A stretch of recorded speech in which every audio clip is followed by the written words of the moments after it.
Le véhicule du Shir Tadili. Il y avait plus de 3 ans que je connaissais le Shir Tadili et que je le voyais 3 fois par semaine.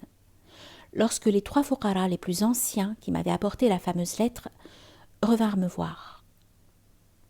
À leur expression grave, je compris que le motif de leur visite était important. Je dus attendre patiemment la fin des longs préliminaires, selon la méthode orientale, de n'aborder le sujet principal qu'au terme de l'entretien. J'appris alors, à mon grand étonnement, que le shir, lassé d'être claustré à Mazagan, désirait venir vivre à Casablanca, où il pourrait sortir et voir du monde. Mais, ajoutèrent-ils, pour qu'il puisse se déplacer à son gré, il est nécessaire qu'il ait un véhicule, et nous venons te demander de le lui fournir.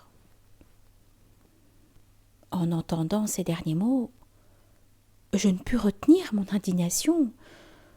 Pourquoi vous adressez-vous à moi, qui suis la plus pauvre, alors que l'époux de sa petite-fille est aisé, possède une belle voiture, et que vous-même êtes de riches marchands? Après s'être regardé, embarrassé, le plus âgé reprit sérieusement. Le shir nous a ordonné de venir te trouver personnellement afin que ce soit toi et nul autre qui lui procure ce véhicule dont il a besoin. Je restais stupéfaite, ne pouvant comprendre. Comment ferais-je? Répondis-je, consternée, je n'en ai pas les moyens. Il secoua la tête. Arrange-toi pour satisfaire le shir au plus tôt. Les autres approuvèrent.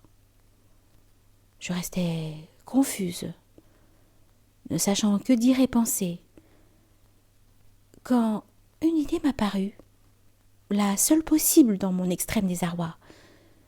Je m'écriai, j'ai économisé 100 000 francs. Avec cette somme, je pourrais m'arranger pour lui faire fabriquer une chaise roulante. Il suffit d'adapter un siège à 2 roues de bicyclette avec un volant pour la conduire.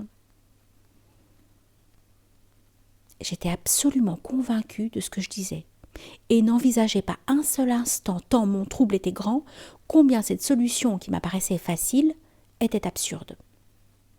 Ils se levèrent. Je vis sur leur visage une expression étrange. Dès qu'ils furent sortis, je m'empressai de chercher 1 mètre de couturière et une feuille de papier. Je mesurai la largeur normale d'un siège ainsi que sa hauteur et traçai un croquis de chaise roulante. Quand je l'eus terminé, je le considérai avec soulagement. Cette opération m'avait pris un certain temps. Lorsque soudain, je me sentis littéralement investie par le shir Tadili.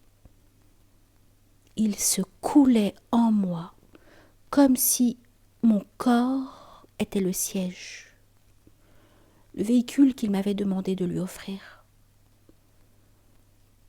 Je m'entendis ensuite parler avec une voix qui n'était pas la mienne, mais la sienne, avec son timbre fort et grave. Cela me convient bien. Je suis tout à fait à mon aise.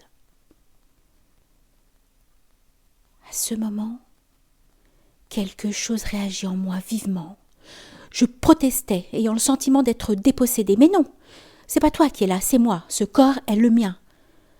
Un accord s'étant fait, tout rentra dans l'ordre. Un nouvel ordre. Ma voix et mes gestes restèrent ceux du shir Tadili pendant plus d'1 semaine. Abdelrahim, le petit-fils du shir, vint une nuit de Mazagan en taxi m'annoncer le décès du shir. J'étais la première avertie. Je lui demandai de prendre 2 pauvres faqirs en cours de route, ce à quoi il consentit volontiers. Lorsque nous arrivâmes à Mazagan, les laveurs de morts jetaient de grands seaux d'eau chaude dans la pièce fermée. Et la cour était ruisselante. La maison se remplissait de fuqara qui arrivaient de toutes parts. Effondrée jusqu'au matin, j'avais perdu la conscience d'être.